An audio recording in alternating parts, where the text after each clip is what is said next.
हाँ, आप सभी का पुनः स्वागत है दिव्य एकेडमी के प्लेटफॉर्म पर।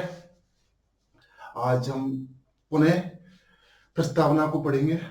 प्रस्तावना का अंतिम और फाइनल लेक्चर है ये। इसके बाद हमारी प्रस्तावना खत्म हो जाएगी। मैं आपको बता दूं कि हम प्रस्तावना में अब तक क्या पढ़ चुके हैं। प्रस्तावना में हम पूरी इस प्रस्तावना को समझ चुके हैं। प्रस्तावना का be the people of India के साथ हम इसके पंथनिरपेक्ष समाजवाद शब्द और संपूर्ण संप्रभुत्व संपन्न शब्द को डिटेल में चर्चा कर चुके हैं। अब इसके बाद जो बचे हुए शेष बातें उनको समझने की कोशिश करते हैं। थोड़ी सी जो क्विक रिवीजन कर लेते हैं। कुछ क्वेश्चन होगा जैसे कि ये पंथनिरपेक्ष अभी the people of India USA के विचार था एक। इसका पहला और अंतिम शब्द जो है वो आयरलैंड से लिया गया था, आयरलैंड के संविधान से उठाया गया था। तो ये कुछ चीजें थी, कुछ शब्द जो जोड़े थे इसमें, समाजवाद शब्द हो, पंथनिरपेक्षता शब्द हो, अखंडता शब्द हो, 42वें संविधान संशोधन के द्वारा जोड़े गए थे। तो ऐसी सामान्य सी चर्चा करके अब हम शुरू करते हैं अपना नेक्स्ट जो पॉइंट है, लोकतंत्र को समझने की बात करते हैं कि लोकतंत्र का मतलब क्या है। जनता का शासन, लोकतंत्र को कहते हैं जनता का शासन। लोकतंत्र, डेमोक्रेसी, इसका अर्थ यही है जनता का शासन।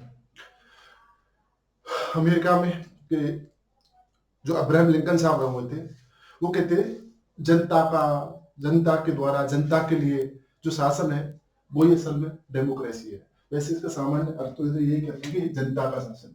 लोकतंत्र मतलब जनता का शासन, एक ऐसा तंत्र जिसमें जनता के चुने गए प्रतिनिधि शासन करते हैं। जनता के लिए होता है, जनता के द्वारा किया जाता है और ये जनता का शासन होता है। अगर इसके लोकतंत्र के टाइप्स के रूप में बात करें कि लोकतंत्र के लिए मतलब इसका क्या प्रकार होता है, तो या तो ये लोकतंत्र कैसा हो सकता है, राजनीतिक लोकतंत्र हो सकता है, या ये लोकतंत्र हो सकता है एक कैसे भी सामाजिक आर्थिक लोकतंत्र की परिकल्पना के रूप में हो सकता है। तो दो रूप में हम लोकतंत्र को देखते हैं। प्रत्यक्ष और अप्रत्यक्ष लोकतंत्र तो होता ही है कि प्रत्यक्ष लोकतंत्र वो होता है जहां जनता सीधे शासन करती है, और अप्रत्यक्ष लोकतंत्र वो होता है कि जनता के चुने गए प्रतिनिधि शासन करते हैं। लेकिन हम बात कर रहे हैं एक राजनीतिक की कि राजनीतिक लोकतंत्र क्या है। राजनीतिक लोकतंत्र क्या होता है, और दूसरी बात कर रहे हैं हम सामाजिक आर्थिक लोकतंत्र की। सामाजिक आर्थिक लोकतंत्र के जो राजनीतिक लोकतंत्र की परिकल्पना थी, ये एक उदारवादी देशों में जो लिबरल थे उनमें देखेगा विशेषकर एक कहते हैं कि पूंजीवाद को प्रमोट करने वाला लोकतंत्र होता है। लेकिन जब भारत के संदर्भ में देखते हैं तो भारत के संबंध में दो चीजें निकल के आती हैं। लोक कल्याणकारी राज्य की बात निकल के आती है, वही एक आता है समाजवाद शब्द निकल के आता है। तो अगर सामाजिक आर्थिक लोकतंत्र की बात की जा रही तो वो भारत जैसे देश के लिए बात होती है जिसमें हम लोक कल्याणकारी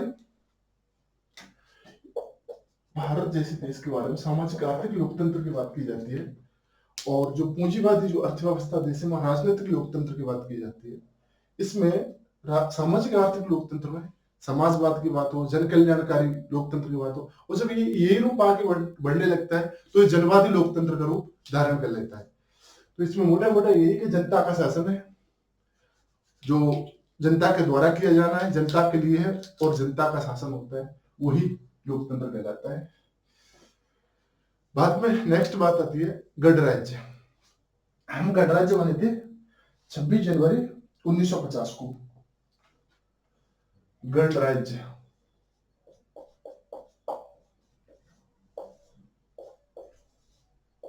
26 जनवरी 1950 को भारत का जब संविधान लागू हुआ तो भारत एक गणराज्य बन जाता है।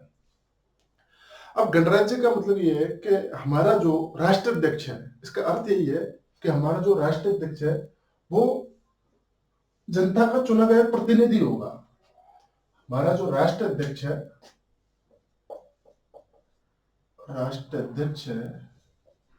वो जनता का चुना प्रतिनिधि होगा, ना कि वंशानुगत होगा। अब दो शब्द आते हैं, एक आता है हेड ऑफ द स्टेट और एक आता है head of government. Head of state और एक होती है हेड ऑफ गवर्नमेंट। जब हम हेड ऑफ स्टेट की बात करते हैं तो ये हमारे राष्ट्रपति होते हैं, और जब हेड ऑफ गवर्नमेंट की बात करते हैं तो पीएम साहब होते हैं। अगर हम यूएसए की बात करें, अमेरिका की बात करें, तो वहां हेड ऑफ स्टेट और हेड ऑफ गवर्नमेंट की जो दोनों टोपियां होती है वो एक ही पहनता है। वही तो हेड ऑफ स्टेट होता है, वही हेड ऑफ गवर्नमेंट होता है। ये देखने को मिलता है किसमें, जहां अध्यक्षात्मक प्रणाली पाई जाती है। लेकिन भारत जो कि संसदीय प्रणाली को अडॉप्ट करता है, हमने ब्रिटेन से संसदीय प्रणाली अडॉप्ट की और हम गणराज्य बने। तो गणराज्य बने तो हमारा जो हेड ऑफ स्टेट है वो कौन है, राष्ट्रपति, और हेड ऑफ गवर्नमेंट कौन होता है, पीएम होता है। तो इसमें यही है कि हमारे यहाँ दोनों चीजें, हेड ऑफ स्टेट राष्ट्रपति के रूप में और हेड ऑफ गवर्नमेंट प्रधानमंत्री के रूप में होता है, दोनों चीजें। जबकि ब्रिटेन की अगर बात करें तो जो ब्रिटेन एक लोकतंत्र तो है लेकिन गणराज्य नहीं है। ब्रिटेन हो, जापान हो, नॉर्वे हो, ये वो देश हैं जो लोकतंत्र तो, डेमोक्रेसी तो है, लेकिन वहां गणतंत्रात्मक व्यवस्था नहीं है, क्योंकि वहां का जो राष्ट्राध्यक्ष होता है वो जनता का चुना हुआ प्रतिनिधि ना होकर एक राजतंत्रात्मक व्यवस्था को वो अडॉप्ट किए हुए हैं।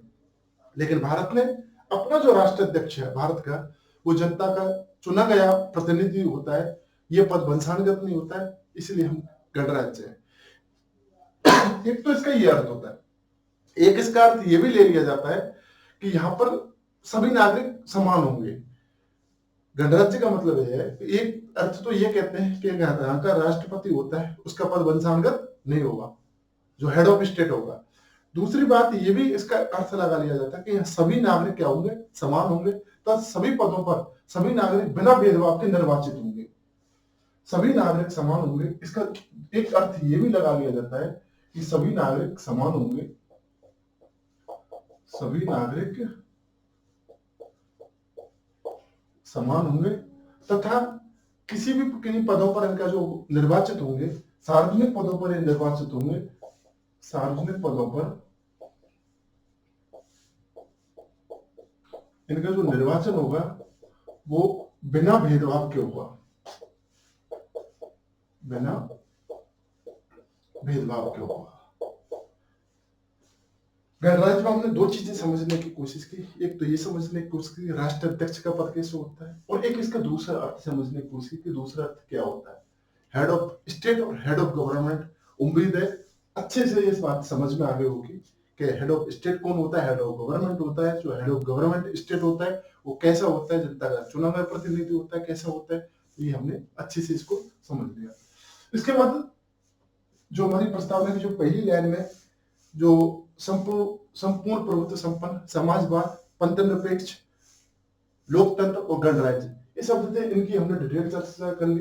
अब आगे जो हम जनता के लिए बात कर रहे हैं कि हम कैसा चाहते हैं, न्याय दिलाना चाहते हैं, तो न्याय की बात करते हैं। तीन तरह का न्याय लेके आना चाहते हैं। तो पहला सामाजिक होगा, आर्थिक होगा और राजनीतिक होगा। तो न्याय की चर्चा करते हैं। न्याय कैसा, हम तीन तरह का न्याय लेके आना चाहते हैं, सामाजिक, आर्थिक और राजनीतिक। सामाजिक न्याय,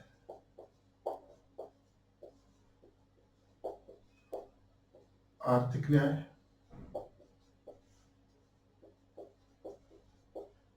और राजनीतिक न्याय।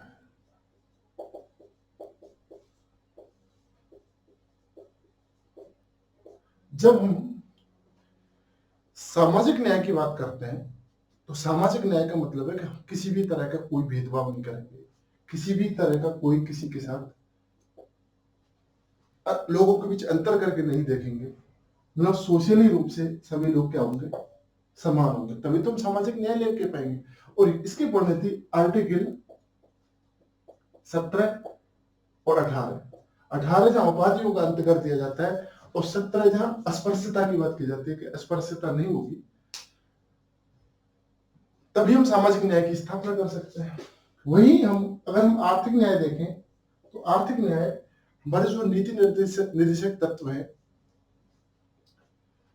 उनमें आर्टिकल 39 हो, 41 हो, इनमें आर्थिक न्याय की बात की गई है कि हाँ आर्थिक न्याय होना चाहिए, महिलाओं के लिए आर्थिक चीजों का हो, बच्चों के संबंध में हो, या समान कार्य के लिए समान वेतन की बात हो। तो इसके तरह हम जो संपत्ति का अहितकारी संकेंद्र नहीं होना चाहिए, सार्वजनिक संपत्ति के बंटवारे की बात करते हैं, तो इसके तरह हम आर्थिक न्याय लाने की, आर्थिक संकल्पना की बात करते हैं। वही राजनीतिक की बात करें तो राजनीतिक का अगर हम देखें तो किसी भी तरह का कोई भेदभाव नहीं होगा किसी भी। तो जब हम राजनीतिक न्याय की बात करते हैं फिर तो भेदभाव राजनीतिक दृष्टि से दूर करने के लिए तो आर्टिकल 325 की बात की गई हो। 325 क्या कहता है? 325 यही कहता है कि इसमें 4 शब्द है, इसमें धर्म, जाति, धर्म, जाति, धर्म के आधार पर नहीं, जाति के आधार पर नहीं, लिंग के आधार पर नहीं और मूल वंश के आधार पर नहीं, यानी ये 4 टर्म में इनके आधार पर किसी भी तरह का कोई भेदभाव नहीं किया जाएगा चुनाव में। वही आर्टिकल 326 कहता है कि सार्वभौमिक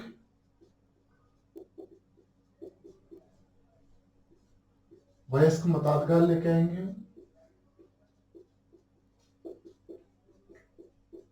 सार्वभौमिक वयस्क मताधिकार को हम स्वीकार करेंगे। और ये जो सार्वभौमिक वयस्क मताधिकार था ये तो सब आपको उम्मीद है रट रहा ही होगा कि 61वां संविधान संशोधन था, इसके द्वारा हम इसको अडोप्ट किया था कि भाई सार्वभौमिक वयस्क मताधिकार होगा, जिसमें पहले जो 21 साल की उम्र थी उसको घटा के 18 साल का कर दिया कि 18 साल का कोई भी देश का नागरिक होगा वो अपना मत देने का उसको राइट होगा, अधिकार होगा। तो आर्टिकल 326 हो, आर्टिकल 325 हो, ये दोनों के दोनों क्या है इसकी बात करते हैं। इसके अलावा राजनीतिक न्याय के लिए हमने क्या किया, आर्टिकल 330 में लोकसभा हो या राज्यसभा हो, इनके लिए लोकसभा हो, इनके लिए SC हो, ST हो, इनके लिए हमने क्या किया है एक तरीके से उनके रिजर्वेशन की व्यवस्था की है। वही आर्टिकल 332 में जो विधानसभा है उनके लिए, विधानसभाओं में 332 में, आर्टिकल 330 में किसके लिए, लोकसभा में आरक्षण का हमने SC ST के लिए जो सीट रिजर्व करने की बात थी उसकी बात की थी। और एक था 73वां और 74वां जो संविधान संशोधन था पंचायती राज के अंतर्गत, उसके लिए भी हमने SC ST महिला उनके लिए हमने राजनीतिक न्याय देने की बात की गई थी। 325, 326, 330, 332, 74वां और 75वां जो संविधान संशोधन था वो। तो सामाजिक न्याय की बात करते हैं तो अनुच्छेद 17 और 18 में सामाजिक न्याय की परिकल्पना दिखती है। आर्थिक न्याय की बात करें तो 39 और 41। हाँ, इनमें दोनों में डिफरेंस ये है कि जब वो सामाजिक न्याय की बात करता है कि भाई सामाजिक भेदभाव नहीं होगा, तो ये विशेषकर किसके बारे में बात करता है, ये बात करता है दलित और महिलाओं के बारे में। ये बात करता है दलित और महिला कि महिलाओं के साथ सामाजिक भेदभाव नहीं हो, दलितों के साथ सामाजिक भेदभाव नहीं हो, इस बात की परिकल्पना की है। और जब हम आर्थिक न्याय की बात करते हैं तो ये करता है गरीबों के बारे में। ये थोड़े से इसको समझे कि सामाजिक न्याय की जब बात करता है जो आर्टिकल 17 की बात कर रहे हैं, 18 की, तो किसी दलित के साथ, किसी महिला के साथ किसी भी तरह का कोई अन्याय ना हो, इसकी बात की गई है। वहीं आर्थिक न्याय में गरीबों की बात की गई है कि भाई गरीबों के साथ किस प्रकार उनकी आर्थिक उन्नति की जा सके, उनको मुख्य धारा में आर्थिक रूप लेके आया जा सके, समान कार्य के लिए उनको समान वेतन मिले, उनकी जो आर्थिक सुरक्षा है वो प्रोवाइड की जाए। तो ये आर्थिक न्याय में इसकी परिकल्पना की गई है। वही राजनीतिक न्याय की बात करें तो अनुच्छेद 325 हो, 326 हो, 73 में 74वां संविधान संशोधन के द्वारा जो पंचायती राज की स्थापना की गई, जिसमें SC ST को रिजर्वेशन की बात हो, महिलाओं को रिजर्वेशन देने की बात की गई हो। इसके अलावा आर्टिकल 330 हो, 332 हो, तो ये सारी चीजें इसकी बात करती है, राजनीतिक न्याय की बात करते हैं। वही राजनीतिक न्याय इसमें भी दिखता है वैसे कि समान कानून होना चाहिए, धर्म जाति मूल वंश आदि के आधार पर कोई भेदभाव नहीं होना चाहिए, लोक नियोजन में अवसर की समानता होनी चाहिए, तो ये भी इसकी बात करता है। तो मोटा मोटा कह सकते हैं कि जो समानता के लिए 14 से लेकर 18 तक के जो अनुच्छेद है वो सारे के सारे एक राजनीतिक न्याय की ही बात करते हैं। तो इन सब की बात करनी हो तो मुझे लगता है कि जो न्याय के बारे में जो बातें हैं यही मुख्य है कि भाई समाज में क्या है, अर्थ में क्या है और राजनीति में क्या है। अब बात आती है कि स्वतंत्रता की, इसको एक बार फिनिश करते हैं। लोकतंत्र समझ में आ रहा है, जनता का शासन होता है। गणराज्य समझ में आ रहा है कि जो राष्ट्राध्यक्ष है उसका पद वंशानुगत न होकर चुना गया प्रतिनिधि होगा। और दूसरा अर्थ भी हमने इसको समझा था गणराज्य का कि सभी लोगों का जो निर्वाचन है बिना भेदभाव के किया जाएगा, सभी लोग समान होंगे। इसका दूसरा अर्थ भी हमने समझे, head of state head of government के रूप में भी सुना। और न्याय को वो समझने की कोशिश की कि न्याय के कैसे 3 अलग अलग, पहला सामाजिकता, दूसरा आर्थिकता, तीसरा राजनीतिक। अब हम बात करेंगे स्वतंत्रता की, फ्रीडम।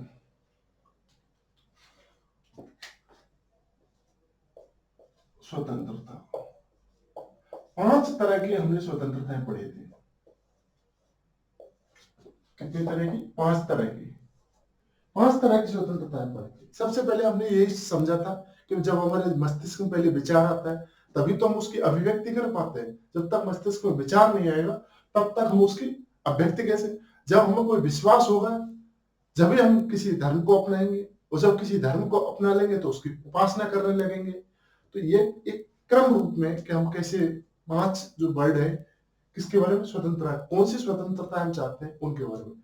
तो इन्हीं स्वतंत्रता के बाद अभिव्यक्ति की स्वतंत्रता के रूप में जैसे बात करें तो अनुच्छेद 19 में उसकी बात आती है। अनुच्छेद 19 में स्वतंत्रता की बात आई है। जब हम धार्मिक स्वतंत्रता की बात करेंगे तो अनुच्छेद 25 से लेके 28 तक धार्मिक स्वतंत्रता के बारे में बात करते हैं कि हमें किसी भी धर्म को मानने, प्रचार प्रसार करने, धार्मिक संस्थाएं स्थापित करने, इन सब की बात की गई है। तो ये सब हमारी जो स्वतंत्रता का अधिकार है, हमारा जो राइट है, उसको सुरक्षित करने की बात करता है। एक विद्वान होते हैं रूसो, ये जो स्वतंत्रता का कंसेप्ट है वो वही से, ताकि उन्होंने कहा था कि मनुष्य है वो, ये सच बात है कि मनुष्य स्वतंत्र पैदा हुआ है, क्योंकि हर जगह पर वो किससे? जंजीरों से जकड़ा हुआ है। तो स्वतंत्रता के बारे में जो सबसे बड़ा फेमस कोट है वो रूसो साहब का है, और वो कहते हैं कि मनुष्य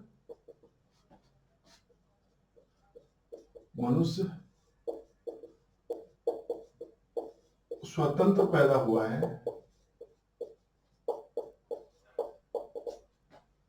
परंतु सर्वत्र जो जंजीर है, जंजीरों से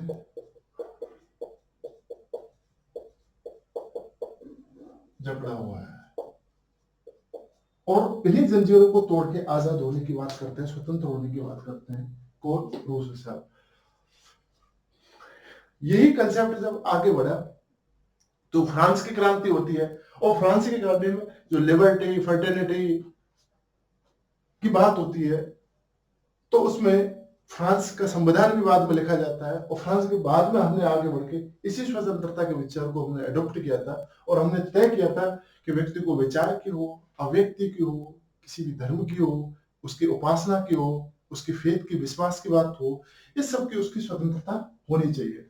तो हमने भी स्वतंत्रता को स्वीकार किया, और हमारे जब मौलिक अधिकार में अनुच्छेद 19 हो और अनुच्छेद 25 हो, 26 हो, 27 हो, 28 हो, व्यक्ति को स्वतंत्रता का जो राइट था वो देने की बात की गई कि हमें व्यक्ति को कैसे स्वतंत्रता देंगे। फिर इसके बाद आती है समता। समता में हम 2 चीज पढ़ेंगे। एक हम पढ़ेंगे कि समता किसकी होनी चाहिए? अवसर की समता होनी चाहिए, और एक है प्रतिष्ठा की समता होनी चाहिए कि व्यक्ति के साथ उसकी प्रतिष्ठा के साथ छेड़छाड़ ना हो, खिलवाड़ ना हो। समता। तो समता हमने कितनी पढ़ी? 2 तरह की पढ़ी थी। स्वतंत्रता हमने 5 तरह की पढ़ी थी। समता हम 2 तरह की पढ़ेंगे, एक है प्रतिष्ठा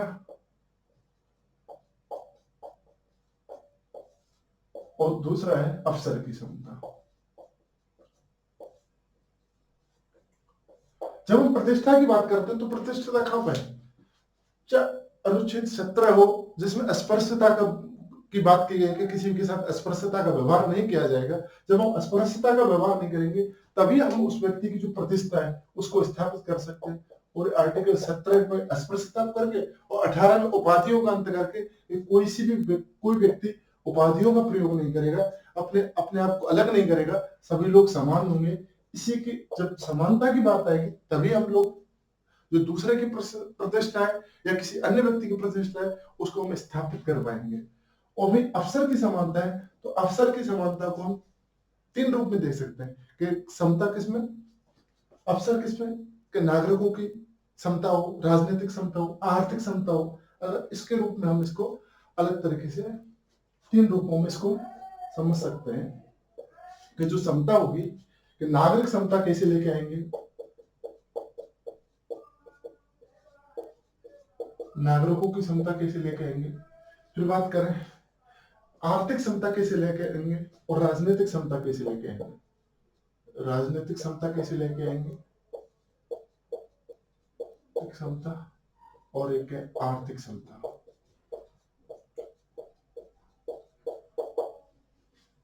हमने क्षमताओं दो कि प्रतिष्ठा की बात की कि प्रतिष्ठा कैसे स्थापित की जाए व्यक्ति की, अफसर की क्षमता की बात की कि अफसर सभी लोगों को समान होने चाहिए। प्रतिष्ठा में हमने आर्टिकल 17 हो, आर्टिकल 18 हो, इसके माध्यम से बात करने की कोशिश की। फिर हमने जो क्षमता थी उसको 3 भागों में डिवाइड किया कि नागरिक क्षमता से मतलब क्या होता है। नागरिक क्षमता का मतलब ये है कि नागरिक सभी नागरिक समान है, किसी के साथ भेदभाव।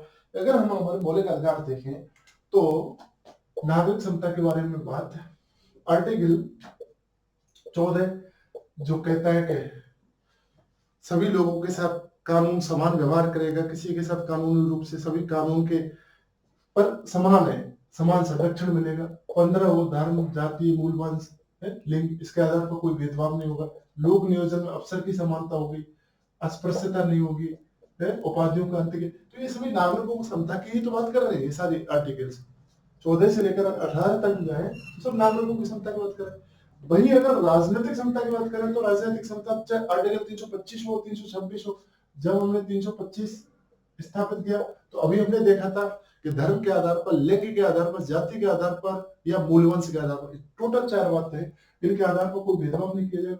326 को हमने समझा कि सार्वभौमिक वयस्क मताधिकार दिया जाएगा। जब सार्वभौमिक वयस्क मताधिकार सभी नागरिकों को हुआ तभी तो हम कह सकते हैं कि राजनीतिक रूप से सभी लोग समान है, सबको वोट का राइट दे दिया हमने। और 61वें संविधान संशोधन से पहले जो 21 वर्ष की उम्र होती थी उसको घटा के हमने कितना कर दिया, 18 वर्ष का कर दिया कि 18 या उससे ऊपर का कोई नागरिक होगा देश का वो मत देने का अधिकारी होगा।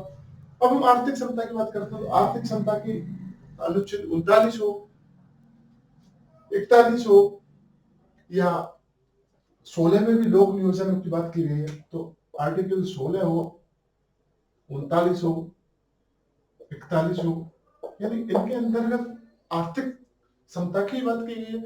इसमें कहा गया है कि लोक नियोजन में किसी भी व्यक्ति के साथ अफसर भेदभाव नहीं किया जाएगा, सभी लोग समान होंगे। 39 में भी समान कर रहे हैं, समान वेतन, महिलाओं के अधिकारों की सुरक्षा करने की बात हुई। तो इस तरीके से मोटा मोटा हम कह सकते हैं कि समता के 3 टाइप्स होते हैं। इसके 2 प्रकार है देखे हमने, प्रतिष्ठा और अवसर की बात की। 3 में नागरिकों की क्षमता, राजनीतिक क्षमता और आर्थिक क्षमता की हमने बात की थी। इसके अलावा और इसको अगर हम समता को समझे तो समता का मतलब एक सामान्य यही है कि हम सभी के साथ समान व्यवहार करें कि ये समता है। एक बात समझने की कोशिश करते हैं कि सभी के साथ समान व्यवहार, सभी के साथ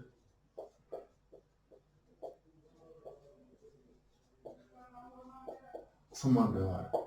अगर हम सबके साथ समान व्यवहार करते हैं, कोई भी व्यक्ति हो, अगर भारत में कोई भी नागरिक हो जो निवास करता है, अगर सबके साथ समान व्यवहार करने लगे तो क्या यह समता होगी?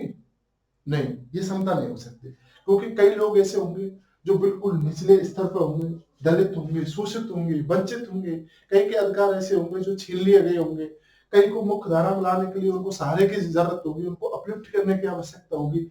तो जब हम सबके साथ समान व्यवहार करेंगे तो हमारा संविधान कहता है, तो फिर हम समता नहीं लेके आ सकते।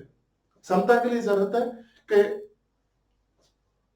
जो ऊपर है, उठा हुआ है, वो तो ठीक है, लेकिन जो नीचे रह गया उसके थोड़ी सहारे की कोशिश हो।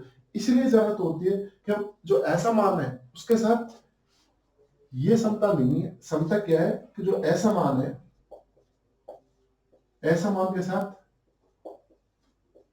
असमान, और जो समान है, समान के साथ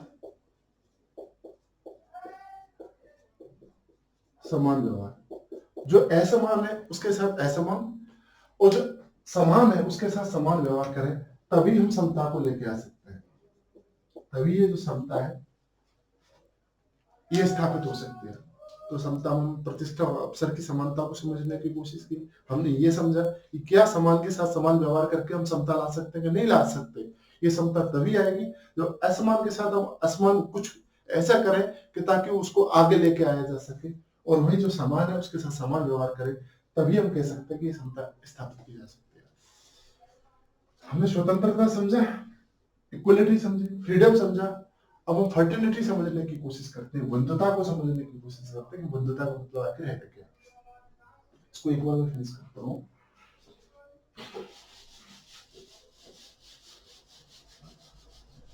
फर्टिलिटी, बंधुता।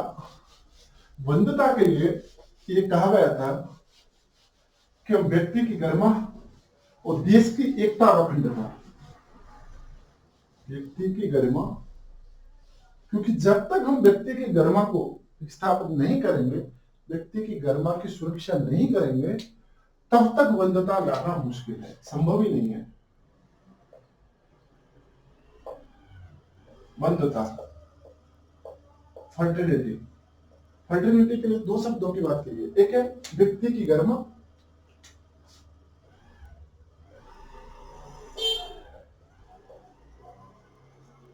व्यक्ति की गरिमा, और दूसरी बात है एकता और अखंडता। देश की एकता और अखंडता।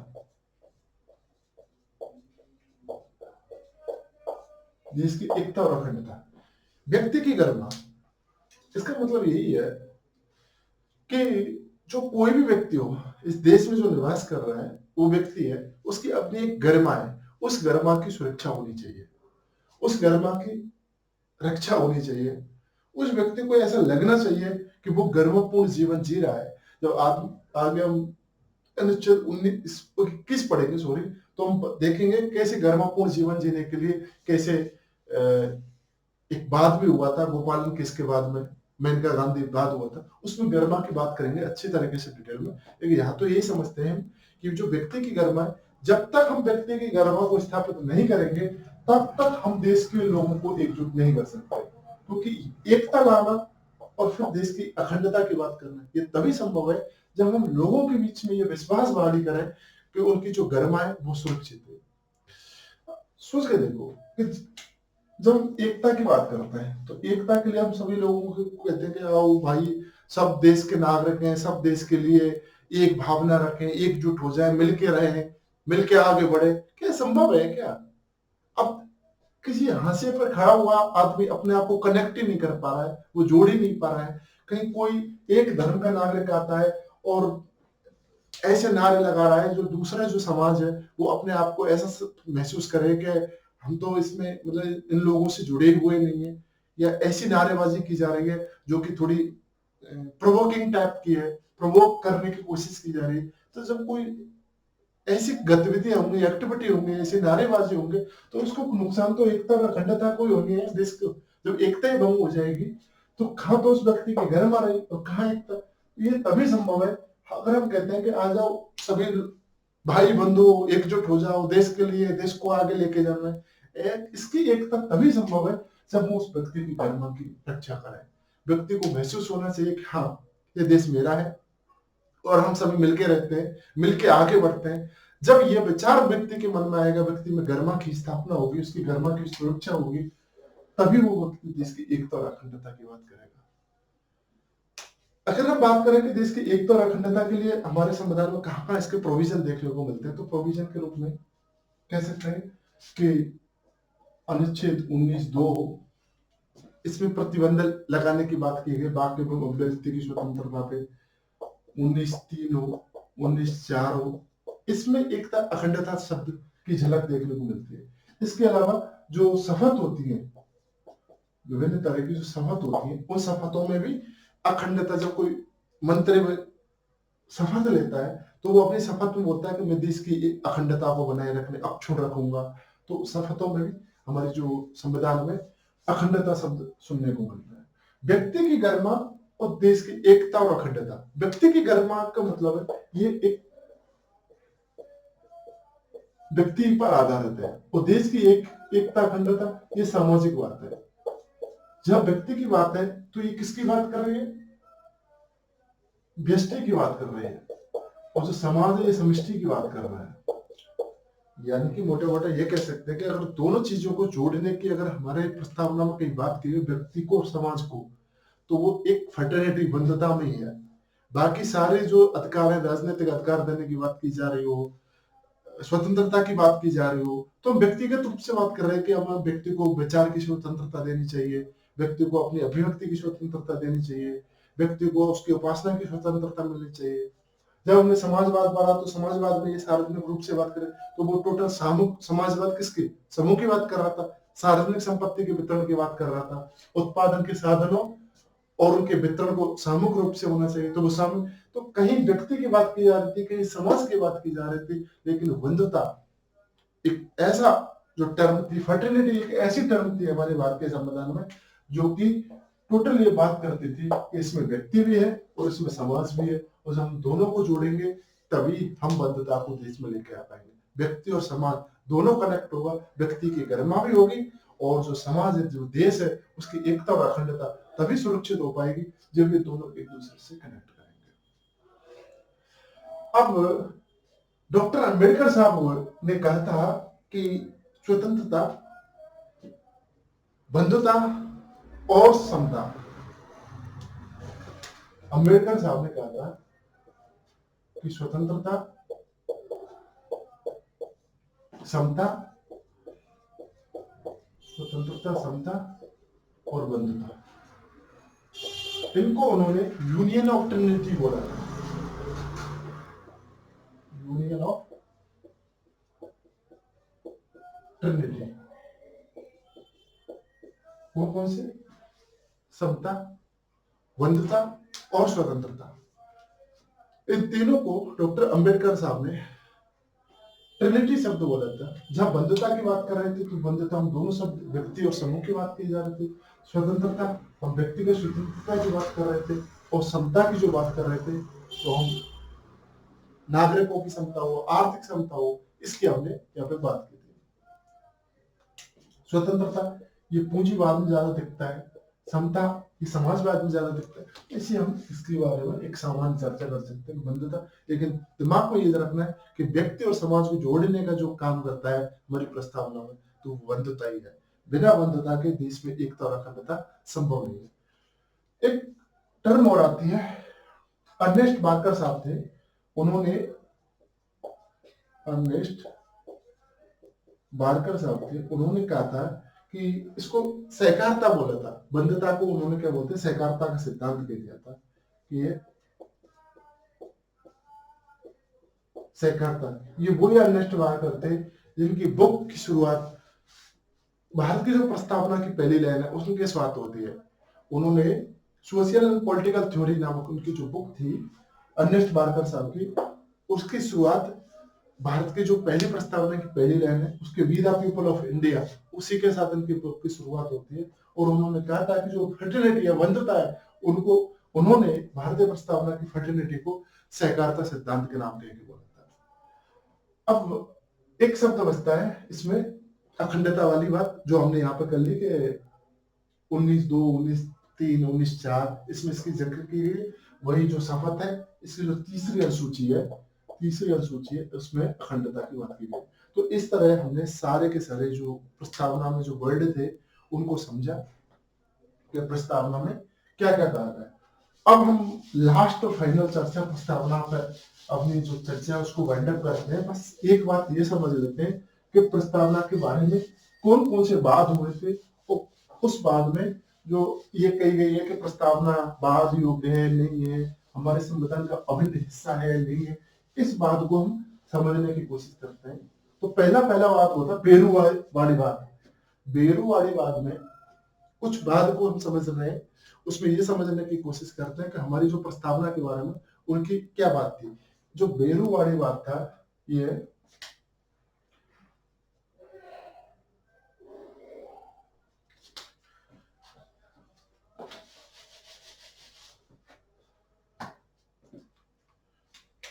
बेरूवाड़ी बात पश्चिम बंगाल का एक हिस्सा था। बेरूवाड़ी बात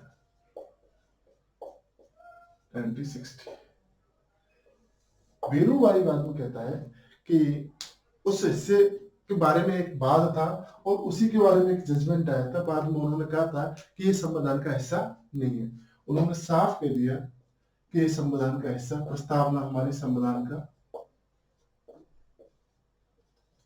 हिस्सा नहीं है। उन्होंने सिर्फ इसको इतना बोला था कि ये संविधान का एक कुंजी है, संविधान की प्रस्तावना एक कुंजी है जो कि जो संविधान है उसकी जो व्याख्या करते हैं संविधान के निर्वचन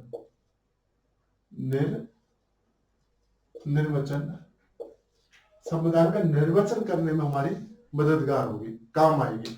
बस बेरूवाड़ी बात में हमें दो ही बात याद रखनी है। पहली बात ये याद रखनी है कि उन्होंने ये कहा था कि संविधान का हिस्सा नहीं है। दूसरी बात ये कि ये निर्वचन करने के काम आएगी। इस बेरूवाड़ी बात के बाद हुआ था सज्जन सिंह वाद हुआ था। सज्जन सिंह वाद हुआ था। सज्जन सिंह वाद में कहा गया था कि ये कहा है कि ये हमारे संविधान का हिस्सा नहीं, संविधान का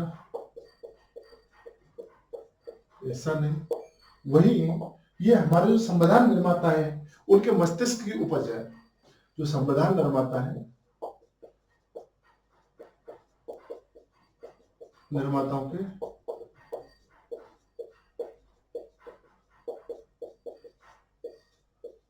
मस्तिष्क की उपज, हमारे संविधान निर्माताओं के एक मस्तिष्क की उपज के तौर पर बताया कि भाई संविधान जो निर्माता थे उनके मस्तिष्क की उपज बोलो, कुंजी बोलो, कुछ भी लिखे, संविधान निर्माताओं के मस्तिष्क की उपज किसमें सज्जन सिंह बाद में बोला गया था। और बेरूवाड़ी बात बोल रहा है कि संविधान के निर्वचन, तो इसकी जो टर्मिनोलॉजी है उस पर ध्यान देना चाहिए। वो निर्वचन की बात करते हैं और ये मस्तिष्क की बात करते हैं। क्योंकि अगर फर्स्ट ग्रेड में कॉलेज लेक्चर में क्वेश्चन आएगा तो वो ये कि संविधान के निर्वचन के बारे में किसने, बेरूवाड़ी बात ने, और मस्तिष्क की उपज या कुंजी के बारे में जो बात करता है वो सज्जन सिंह बात था। लेकिन खास अच्छी बात ये थी कि दोनों के दोनों वादों में ये क्लियर कर दिया गया था कि प्रस्तावना हमारे संविधान का हिस्सा नहीं है। इसके बाद आता है केशवानंद भारती वाद होता है। 23 अप्रैल से 1973 में हुआ था केशवानंद भारती वाद। केशवानंद भारती वाद हुआ था। उन्होंने कह दिया कि जो प्रस्तावना है केशवानंद भारती जो वाद हुआ था, जो केशवानंद जी थे 1973 में, केशवानंद जी थे वो एक केरल के बहुत बड़े मठाधीश थे। उनकी मृत्यु के बाद ये वाद होता है। मुद्दा तो कुछ भूमि के अधिग्रहण और उससे संबंधित था, लेकिन बाद में ये चीजें बढ़ती प्रस्तावना पर भी बात आई। और जब प्रस्तावना की बात आई तो उन्होंने कहा था कि ये संविधान का क्या है, अभिन्न अंग है, अभिन्न हिस्सा है, अभिन्न हिस्सा कह दिया। सुप्रीम कोर्ट ने इसको संविधान का, इसको प्रस्तावना को अभिन्न अंग कह दिया, अभिन्न हिस्सा कह दिया। और उन्होंने इतना ही नहीं, उन्होंने पहली बार ये शब्द जोड़ा है। गौर करने वाली बात है कि केशवानंद भारती वाद में ये पहली बार चीज आई थी, ना तो ये बेरूवाड़ी वाद में आई, ना सज्जन सिंह वाद में आई, पहली बार आई कि जो इसमें संशोधन संभव है, इसमें संशोधन संभव है। इससे पहले किसी भी बात में ये बात उभर के नहीं आई थी कि क्या प्रस्तावना में संशोधन किया जा सकता है, नहीं किया जा सकता। और ये पहली बार कहता है कि इसमें संशोधन संभव है। और आप देखो केशवानंद भारती विभाग 1973 में होता है, 1976 में जिसे हम मिनी कॉन्स्टिट्यूशन के रूप में 42वां संविधान संशोधन कहते हैं, प्रस्तावना में संशोधन करके 3 नए शब्द समाजवाद, पंथनिरपेक्षता और अखंडता, 3 शब्दों को इसमें जोड़ दिया जाता है। तो पहली बार केशवानंद भारतीवाद जो कहता है कि जो संविधान जो प्रस्तावना है वो संशोधन इसमें संभव है। और उन्होंने ये भी कह दिया था कि ये न्याय योग्य नहीं है, न्याय योग्य नहीं है। मतलब इसका यही है कि कोई भी प्रस्तावना के किसी भी शब्द को लेकर जाके कोई कोर्ट में जा पहुंचे तो इसमें कोर्ट में किसी भी तरह का कोई वाद नहीं होगा, किसी भी तरह की कोई चैलेंज नहीं किया जा सकता, गवर्नमेंट को कटघरे में नहीं खड़ा किया जा सकता कि देखो भाई ये तो ये बात कर रहे हैं कि हम समता लेके आएंगे और समाज में तो फलानी जगह समता, ऐसी किसी बात को लेकर किसी सरकार को कटघरे में, न्याय प्रस्तावना को लेकर किसी भी तरह का न्याय योग्य नहीं है, किसी भी तरह का कोर्ट में इसको चैलेंज नहीं किया जा सकता। लेकिन इंपॉर्टेंट बात यह है कि यह संविधान क्या थी, पहली बार यह स्वीकार किया गया केशवानंद भारती विवाद में कि जो प्रस्तावना है वो उसमें संशोधन संभव नहीं है। इसके अलावा एक और बात हुआ था, इंदिरा गांधी बनाम जयनारायण व्यास, वो राजनारायण, सॉरी जयनारायण नहीं राजनारायण, इंदिरा गांधी बनाम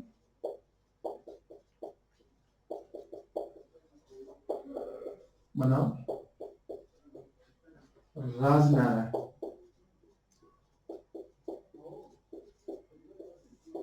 चौधरी चरण सिंह के खास आदमी थे राजनारायण साहब। इन्होंने जब चुनाव लड़ा था और बाद में चुनाव को रद्द कर दिया था और बाद में फिर इमरजेंसी की बात हुई थी, वही राजनारायण है जिन्होंने इंदिरा गांधी पर केस किया था। तो इस बात में भी यह मान लिया गया था कि प्रस्तावना अवन्य हिस्सा है और यह ना तो कोई शक्ति का स्रोत है, ना तो शक्ति का स्रोत है और ना ही शक्ति पर रोक लगाती है।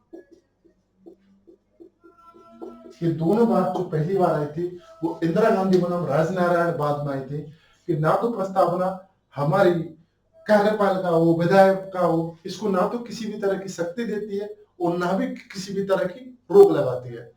अभिनव संशोधन संभव है और न्याय योग्य नहीं है। ये तीनों बात केशवानंद भारती बाद में हुई थी पहली बार। इंदिरा गांधी और राजनारायण बाद में एक आता है कि प्रस्तावना जो होती है वो किसी भी तरह की कोई भी ना तो शक्ति का स्रोत प्रदान करती है और ना भी किसी भी तरह की विधायक का हो, कार्यपालिका हो, उन पर रोक लगाती है।